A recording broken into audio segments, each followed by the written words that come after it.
A movie in which a small percent of the population are born with extraordinary powers, but one amongst them stands stronger than the rest and is able to do things people never thought possible. Oh wait, wrong movie. Dr. Sleep is a movie based off a novel by Stephen King, and I actually have the novel right here. Don't ask me if I read it, which is a sequel to another famous book of his and movie called The Shining, which I actually have the novel for that too, right here. Don't ask me if I read it. And this movie is directed by Mike Flanagan, who actually directed another Stephen King property for Netflix called Gerald's Game, which I actually enjoyed. And Dr. Sleep stars Ewan McGregor as the adult version of Danny Torrance. And it tells the story of struggling with alcoholism. Danny Torrance remains traumatized by the sinister events that occurred at the Overlook Hotel when he was just a child. His hope for a peaceful existence soon becomes shattered when he meets Abra, a teen who shares his extrasensory gift of the shine. Together they form an unlikely alliance to battle the True Knot,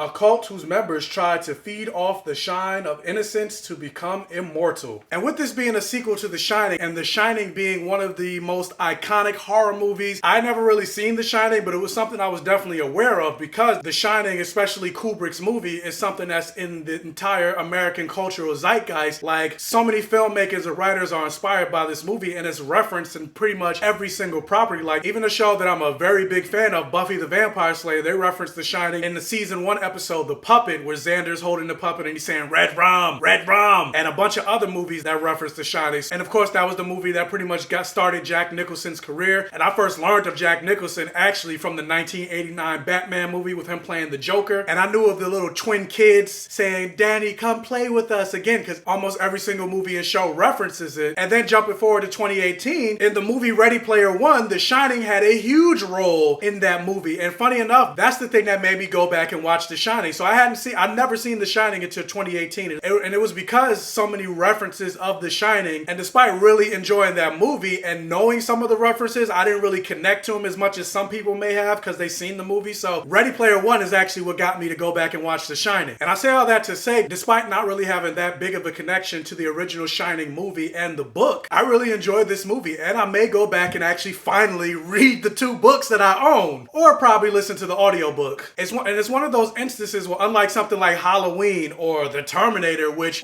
pretty much tries to erase all the other movies that come before it, this movie got me to appreciate and understand The Shining even more, and actually makes me want to go back and rewatch The Shining. And not only just that, I'm petitioning Stephen King to like do a crossover of the Shining universe and the Firestarter universe. They already say that all of Stephen King's books have one shared cohesive universe. Well, they need to start doing that for the movies. Let's have an Avengers style movie universe called the Stephen King verse with Firestarter and The Shining. I'm totally down for it. But yeah, and the interesting thing about this movie is this movie wasn't even close to anything that I was expecting this movie to be. Because when you think about The Shining, and again, I can only speak of the Stanley Kubrick movie and not the book because again, don't ask me if I read it, but The Shining movie was pretty much a straight up horror movie. And even though Dr. Sleep was rated R, I would say this movie is a cross between The Shining and X-Men. And I would say this movie was way more of a superhero-esque type movie more than it was a horror movie. And I wasn't expecting that at all. Like, I was expecting a straight horror tale. And the things that they did with this movie, I freaking loved it. And the fact that it expounded the Shining universe and the lore made me appreciate it even more, because there were a lot of things in the original Shining movie that happened that they really didn't explain. Like, they mentioned Danny Torrance having this power, the shine, but for the most part, and you would think the movie would ultimately be about him, but for the most part it wasn't. It was about Jack Torrance and his descent into madness. But yet they didn't really focus on Danny's power and what that really had to do with anything. At least that's what I got from when I watched the movie. But I feel like this movie pretty much answers all those questions. And not only just that, and this is the reason why I say this movie will be primed to cross over with the Firestarter movies, is because like in the Firestarter movies, you had a whole bunch of different people with a level of powers. Like you had the character of Charlie, I believe that's her name. She was a Firestarter, but her father had, I believe he was telepathic. And in this movie, if you have the shine, pretty much all of your shine abilities stem from some level of psychic ability, where you have one character that can more or less push suggestions and thoughts and actions into your head. You have other people that possess the power of telepathy. There are other people that are clairvoyant. And then you got this one character in this little girl named Abra. She's like the most powerful psychic slash shiner that has been seen in centuries. She can pretty much do it all. She's basically the Omega level mutant of shiners, which is why I likened her to Jean Grey in the intro of this video. And then the villains of this movie, it's a pack of people, and they call themselves the Knot, and they're basically more or less like psychic vampires. They find people around the world that has the shine, and that allows, and like I mentioned in the description, that allows them to be immortal. Some of the dialogue that they have is a little funny, but the problem with that is it wasn't supposed to be funny. Instead of the shine, they call it steam, because literally as they're taking the shine from them, it comes out of their mouth in the form of steam. And I found myself chuckling a little bit in the movie theater because they're talking about, oh, this person has some big steam. Oh, it's the biggest steam I've ever seen in my life. And I'm thinking to myself, and I'm like, are they talking about cum shots? It sounds like they're talking about a cum shot. And I was just like, oh yeah, I want to see some big steam too. Can I join the Knot? But yeah, just everything that Stephen King and Mike Flanagan just introduced in this new world, it was really interesting. And it was interesting to see where Danny Torrance ended up after going through such a traumatic experience when he was just a little boy. I believe he was like 8 years old when he went through the fact that his father essentially tried to kill him. And not even just the fact that his father tried to kill him, but then he started seeing ghosts. And I feel like if you're a child, that will screw any child up when they become adults. And so it made sense that he ended up following his father's footsteps and becoming an alcoholic. And there were just a lot of interesting shots in this movie. Like the cinematography for this movie was great. And the thing that I really loved about this movie, and I don't know if it's a thing in the books, is I really appreciated that Abra was this little black girl. And this little black girl was the most powerful person in the room. And she was the one that was essentially the chosen one. Also paralleling to the original Shining movie where Danny Torrance was more or less taught by and mentored by this older black man that had the shine. Now fast forward 40 plus years later, now he's mentoring a little black girl. I appreciated the parallels for that. And going back to the character of Abra, she was played by an actress named Kylie Curran. And if you couldn't tell already, like I just loved, not even just from a story standpoint, loving her character, but this actress was so good in this role. And her chemistry with Ewan McGregor was pretty good. Like I definitely feel like Kylie Curran will have a nice long career ahead of her. But yeah, but overall, I really enjoyed this movie, and I'm super surprised that it didn't make more at the box office, especially with it being a Stephen King property. And Stephen King has had a great resurgence, not just the movie theater and box office with say It Chapter 1 and It Chapter 2, but like just in media overall, because you had things like Gerald's Game being on Netflix. You have 11/22/63, which was made into a Hulu series, and I actually need to check that out. I heard a lot of good things about it. And then you got Pet Sematary, which was rebooted into theaters. And not only just that, this movie was pretty damn good, so I'm surprised it didn't make that much money. But yeah, but overall for me, I definitely would say Dr. Sleep is a blockbuster. If you have not seen Dr. Sleep, do yourself a favor and watch it. You will not regret it. And because I watched it on Blu-ray, I actually watched the director's cut, and the director's cut was 3 hours, basically Avengers Endgame length. And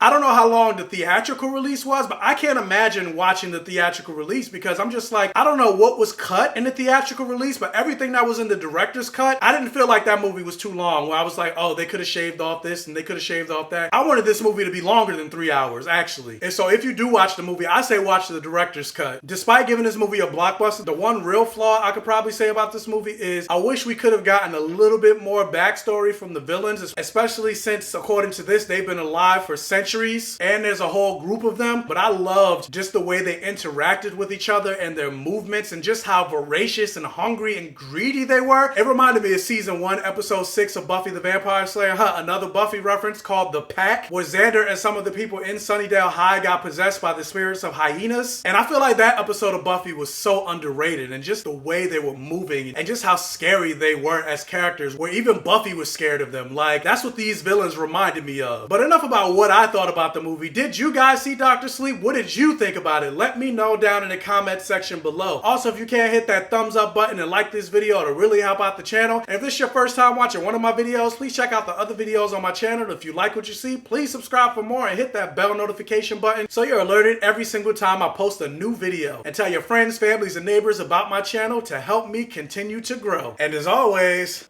I'll catch you guys next time.